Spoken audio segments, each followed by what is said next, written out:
Dr. Farouk. Very honored to have you with me here in this little talk about space. The youth of any nation can carry it, that women astronauts can be as good as, if not better than, the male astronauts. We're all done by women. It's trust in your people. To the emerging countries that is now going to start their space programs. Or the space missions, including the Apollo missions to the moon. Von Braun moved to the States from the Nazi Germany. Dr. Farouk, I could talk with you days and days and days. I'm really happy talking with you. I just want to take more of your time. Thank you very much for this lovely, friendly interview. And thank you. And let me tell you one little story about Werner von Braun, because you brought please. While we were in Germany and you brought his name. Yes. And before we began the last Apollo missions, 15, 16, and 17, we were going to go to very different places, and we needed the rover, a car, and we needed this, and we were thinking all kinds of things. And the NASA headquarters wanted to know from us, the scientists, why are you pushing for all of this equipment and this and this and that?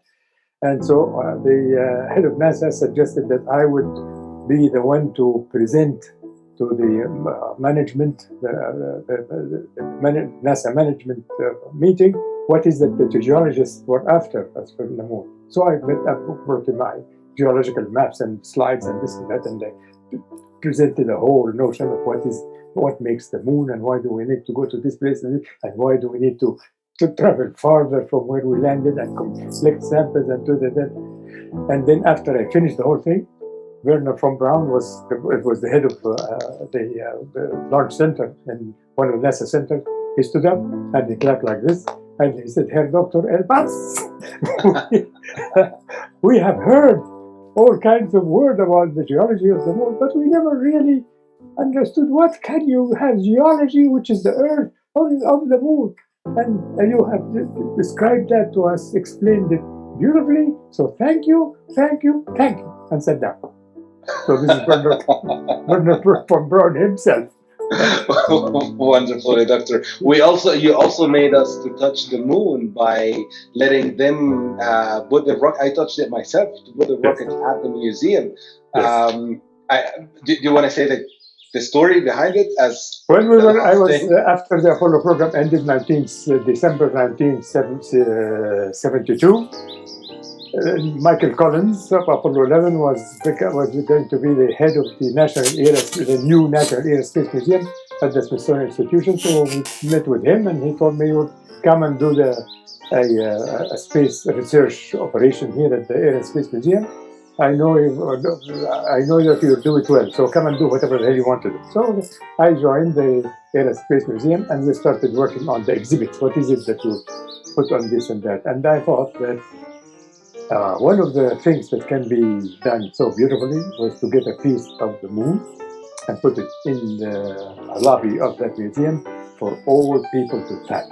So they can say, "I touched the moon," particularly young kids, so that they say, "I touched the moon and I want to be an astronaut," or "I want to go to Mars," or "I want to go to such and such." Because it makes a huge difference to say, "I touched it."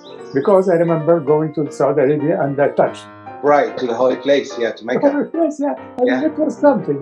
So I thought that for kids to have touched the moon would be something. So I went and started with my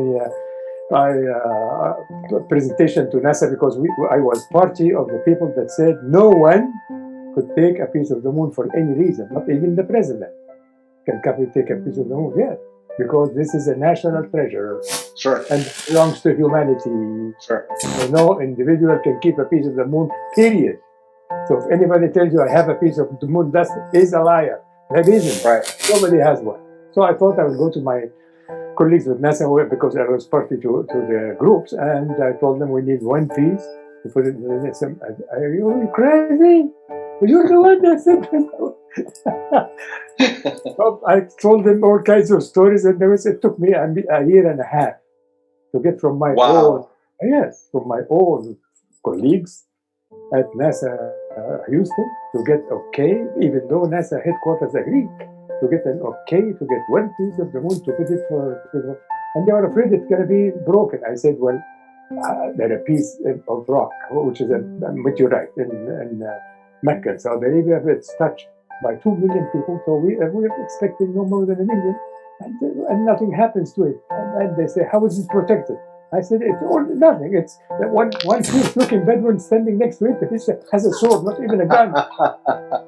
So the chairman of the group told me, Farouk, if you can get us a fierce-looking Bedouin with a sword, we'll give you a moon rock.